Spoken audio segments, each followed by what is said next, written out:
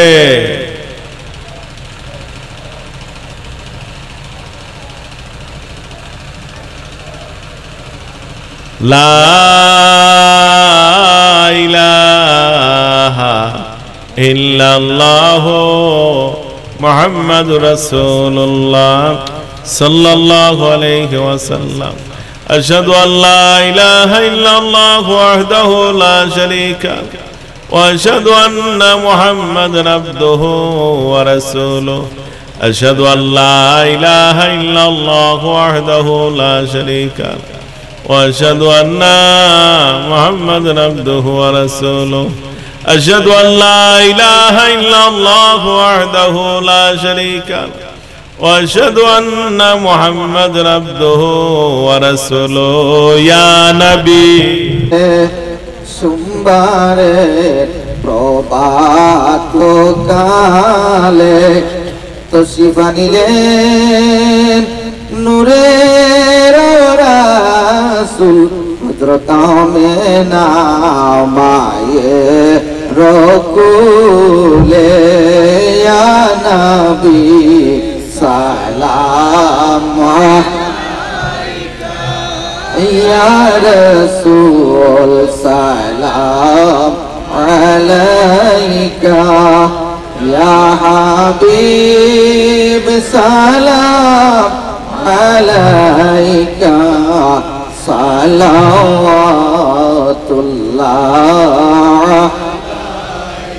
ইয়া রাসূলুল্লাহ ইয়া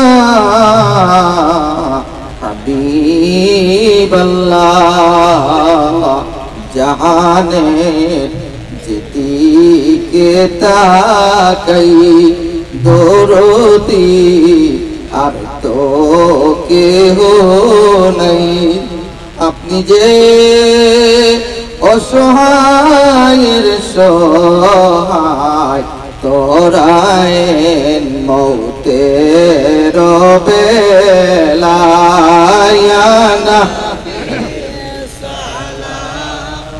আলাইকা ইয়া রাসূল সালাম আলাইকা ইয়া হাবিব সালাম আলাইকা সালাওয়াতুল্লাহ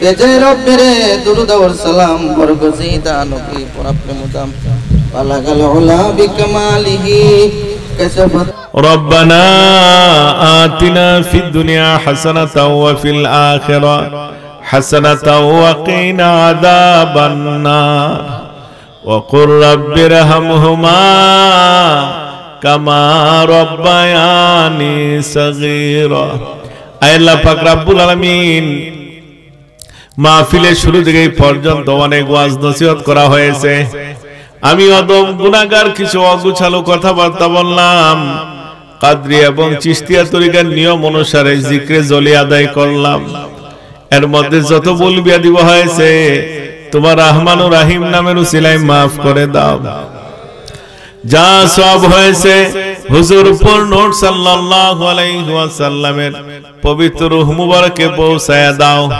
আহলে বায়াত পাক পাঞ্জাতন সাহাবা তাবেঈন আম্বিয়া کرام আউলিয়া کرام দিরহে পাকে পৌঁছায়া দাও আল্লাহ কাজ করে দাদা হুজুর কিবলা ফান্দাও কি রাহমাতুল্লাহ আলাইহি রূহে পাকে পৌঁছায়া দাও আমাদের পীর ও মুর্শিদ হুজুর কিবলা ফান্দাও কি রাহমাতুল্লাহ আলাইহি রূহে পাকে পৌঁছায়া দাও ফান্দাও দরবারের সমস্ত আশিকিন জাকিরিন মুহিব্বিন খোলাফায়ে کرامগণ যারা কবরে শাহীদ আছেন তাদের রূহে পাকে পৌঁছায়া দাও আল্লাহ খাস করে মিরান শাহ তাতাই রহমাতুল্লাহ আলাইহি রূহে পাকে পৌঁছায়া দাও ওনার আওলাদরা যারা কবরে শাহিদ আছেন তাদের রুহে পাকে পৌঁছায়া দাও। সৈয়দ আক্তার মিয়া সাহেব রাহমাতুল্লাহ আলাইহি রুহে পাকে পৌঁছায়া দাও। খাস করে খানদুরার জমিনে যত আউলিয়া কেরামগণ শাহিদ আছেন তাদের রুহে পাকে পৌঁছায়া দাও। আল্লাহ খাস করে আমার আশুরাইলে চতুর্দিকে যতগুলা কবরস্থান আছে, জানি না তোমার বান্দা বান্দিরা কোন হালতে কবরে শুয়ে রয়েছে। আল্লাহ আল্লাহ এই মাহফিলের উসিলায় তুমি তোমার বান্দা বান্দিদেরকে মাফ করে দাও। আল্লাহ তাদের কবরগুলায় তুমি জান্নাতের টুকরা বানায়া দাও। আল্লাহ তোমার বান্দারা বড় আশা নিয়ে আমি গুনাহগারের সাথে হাত তুলছে, তুমি তো জানো তোমার বান্দারা তোমার কাছে কি চায়। আল্লাহ আল্লাহ তোমার একটা বান্দারও খালি হাতে বিরোধ দিও না। তাদের প্রত্যেকের মনে নেক আশা বাসনারে তুমি কবুল মঞ্জুর করো। তাদের মধ্যে যারা ব্যবসা বাণিজ্য আছে উন্নতি দান কইরা দাও। যারা কৃষি কাজের মধ্যে আছে রহমত বরকত দান কইরা দাও। যাদের সন্তানাদি লেখাপড়া আছে জ্ঞান শক্তি বাড়ায়া দাও। যাদের সন্তানাদি আত্মীয় স্বজন ভাই বিরাদর বিদেশে আছে সহি সালামতে বিদেশ থাকার তৌফিক দান করো। আল্লাহ যারা বিদেশ যাওয়ার জন্য চেষ্টা করতেছে, যেই দেশে গেলে ভালো হবে মঙ্গল হবে দেশে যাওয়ার তৌফিক দান করো। আল্লাহ খাস করে জানি না কে কোন রোগ সুখ সরিয়ে নিয়ে তোমার দরবারে হাত তুলছে। আল্লাহ আপনারা সকল প্রকার জাহিরি বাতিল রোগ থেকে হেফাজত করো। আল্লাহ আপনারা সকল প্রকার জাহিরি বাতিল রোগ থেকে হেফাজত করো। আমাদের মধ্যে যারা অভাব অনটন আছে অভাব অনটন থেকে হেফাজত করো। যারা ঋণগ্রস্ত অবস্থায় আছে ঋণ দিকে হেফাজত করো। যারা মামলা মোকদ্দমা আছে মামলা মোকদ্দমার দিকে হেফাজত করো। যাদের উপযুক্ত মেয়ে ঘরে আছে বিয়ে দিতে পারতেছেন না তাদেরকে তুমি সৎ পাত্রের ব্যবস্থা করে দাও। যাদের উপযুক্ত ছেলে ঘরে আছে বিয়ে করাইতে পারতেছেন না তাদেরকে তুমি সৎ পাত্রের ব্যবস্থা করে দাও। আল্লাহ যাদের সন্তানাদি হয় না তাদেরকে তুমি সুসন্তান দান করে দাও। আল্লাহ আল্লাহ আমরা সমস্ত অনিসলামিক কাজ থেকে হেফাজত করো। আল্লাহ আপনারা সুদ ঘুষের হাত থেকে হেফাজত করো। আমাদের সমাজকে তুমি জানা বেবিচারের হাত থেকে হেফাজত করো। আল্লাহ আমরা নামাজের প্রতি মহব্বত বাড়ায়া দাও। তরিকতের কাজের প্রতি মহব্বত বাড়ায়া দাও। ইসলামী শরিয়ার হুকুম আহকাম যত মানার তৌফিক দান করো। পর্দা মোতাবেক জিন্দেগি বসকায়া দাও। বিশ্বের ঘরে ঘরে মিলাদ ক্যাম্প চালু করে দাও। যে কাজ করলে নবীর প্রেম মহব্বত অন্তরে উদয় হয় এইগুলা বেশি বেশি করার তৌফিক দান করো। আল্লাহ বেশি বেশি সুন্নতি আমল দান করে দাও। তুই কাদির জলিলুল্লাহ জাহাদার বাহর হালে তো হামেরার নিগাদার বুলবুলে বাহ গে মদিনা কুররাতুল আইনে রাসূল याने बीबी फातिमा खैरुन निसा की वास्ते हर तरफ से फौज गम ने आके गिरा है मुझे दे फनाया रब शहीदे करबला की वास्ते एलाही अल मिनायल्लाह परुआर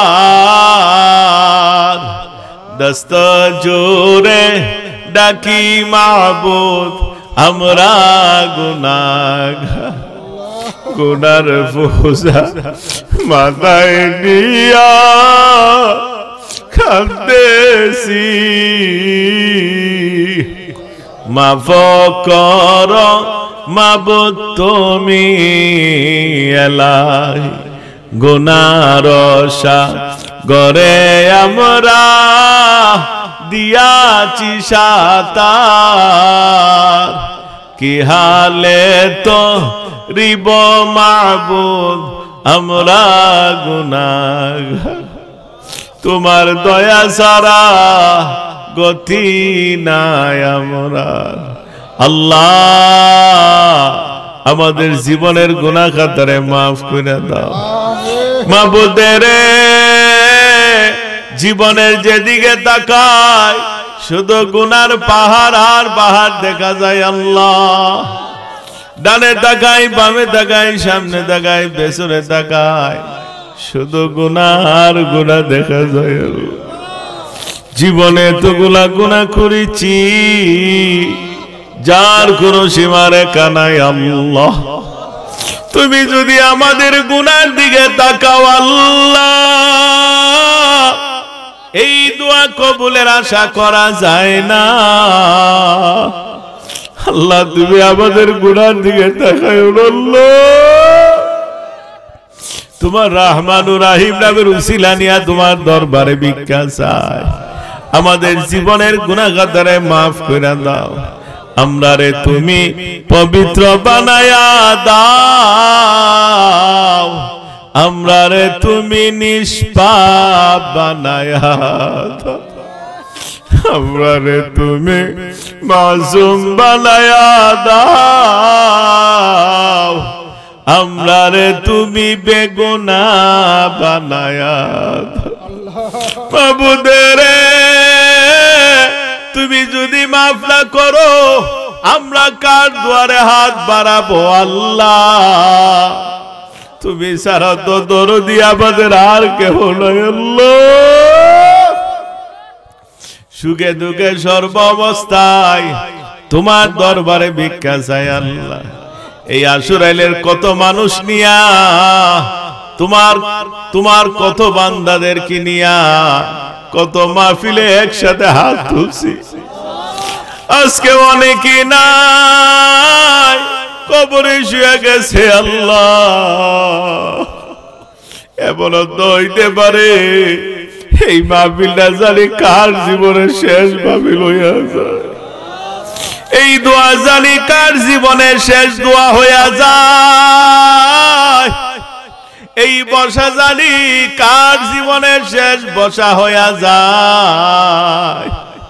এমন তো হইতে পারে মাহফিল শেষে বাড়ি গেছি, কার বাড়ি জানি মালাকুল মউত দাঁড়ায়া যায়, কে জানি আজকে জীবনের শেষ ঘুম ঘুমায়া যায়। আল্লাহ আল্লাহ তুমি আমাদের জীবনের গুনাহ খাতারে মাফ করে দাও আল্লাহ। আল্লাহ আমি স্বীকার করতেছি আমি গুনাহগার, আমি যে কত বড় গুনাহগার আমি ছাড়া আর কেউ জানে না আল্লাহ। আমি গুনাহগারের গুনার দিকে না তাকাইয়া আমার আব্বা দাদার উসিলা নিয়া তোমার দরবারে ভিক্ষা চাই, আমাদের জীবনের গুনাহ খাতারে মাফ করে দাও আল্লাহ। মাবুদ রে জানি না কার দরদি বাবা নাই, বাবা হারায়া এতিম বেশে তোমার দরবারে হাত তুলছে আল্লাহ। জানি না কার দুঃখিনী মা নাই, মা হারায়া এতিম বেশে তোমার দরবারে হাত তুলছে আল্লাহ। জানি না কার মাও নাই বাবাও নাই, যার বাবা নাই সে বুঝে বাবা হারার ব্যথা, যে বাপ বইলা ডাক দিতে পারে না সে বুঝে বাবা হারার যন্ত্রণা। আল্লাহ যাদের বাবা কবর আছে মাফ করে দাও আল্লাহ, যাদের বাবা দুনিয়া ছেড়ে খায়া দান করে দাও। যার মা নাই রে তার তো কিছুই নাই, মায়া মনে মা সন্তান যদি অসুস্থ হইয়া বিছানায় পইরা থাকে মা পাগলের মতো হইয়া যায়। এমন মা আছে আল্লাহর দরবারে হাত তুইলা বলে মাবুদ আমার সন্তানরে আর কষ্ট দিও না, আমার সন্তানের কষ্ট আমার আর সহ্য হয় না, প্রয়োজনে আমার সন্তানের রূপটা তুমি আমারে দিয়া দাও, তারপরও আমার সন্তানের আর কষ্ট দিও না। এই মা যার কবরে আছে মাফ করে দাও আল্লাহ, যাদের আব্বা আম্মা দুনিয়া ছেড়ে খায়া দান করে দাও আল্লাহ। এই মাহফিল করতে গিয়ে যে যেমন সাহায্য করছেন টাকা দিয়া পয়সা দিয়া শ্রম দিয়া ওই সকল তোমার বান্দাদেরকে দুনিয়া আখিরাতে উজালা করে দাও। এই গ্রামে তুমি তোমার গজব আযাব থেকে হেফাজত করো আল্লাহ, তোমার খাস রহমত বরকত দান করে দাও আল্লাহ। আল্লাহ আমরা মক্কা মদিনা না নিয়া কবরে ডাক দিও না, মদিনা না নিয়া কবরে ডাক দিও না, মদিনা না গিয়া কবরে যাইতে চাই না আল্লাহ। আল্লাহ বারবার মদিনায় যাওয়ার তৌফিক দান করো। যদি মদিনা যাওয়ার ভাগ্যে না লেখা রাখো তাহলে তাহলে মদিনাওয়ালারে দেখায়া দাও, তোমার হাবিবরে দেখায়া কলিজা ঠান্ডা কইরা দাও। আল্লাহ তোমার হাবিবরে বারবার দেখায়া দাও। আল্লাহ আল্লাহ মওত যখন দিবা ইমানের সহিত মওত দিও, বেঈমান বানায়া মওত দিও না। আল্লাহ আল্লাহ সর্বাবস্থায় হক কথা বলার তৌফিক দান করো, হক ভাবে চলার তৌফিক দান করো, হালাল খাওয়ার তৌফিক দান করো, হালাল রুজি রোজগারের ব্যবস্থা করে দাও। আল্লাহ আমরা দিনদার ইমানদার নামাজি বান্দা হিসেবে কবুল করো, তাকওয়াবান পরহেজগার আল্লাহ হিসেবে কবুল করো। দাদা হুজুর কেবলা ফান্দাও কি, হুজুর কেবলা ফান্দাও কি নেক ডজন এক তাওয়াজ্জু নসিব করো। আল্লাহ আল্লাহ আমাদের মাহফিলে কবুল করো। আল্লাহ আল্লাহ আমাদের মুনাজাতকে কবুল করো। আল্লাহ আল্লাহ আমরা কোন দুনিয়াদার ব্যক্তির কাছে হাত বাঁধি নাই, আমরা কোন ধনাঢ্য ব্যক্তির কাছে হাত বাঁধি নাই, গোলাম মনিবের দরবারে হাত তুলছি। আল্লাহ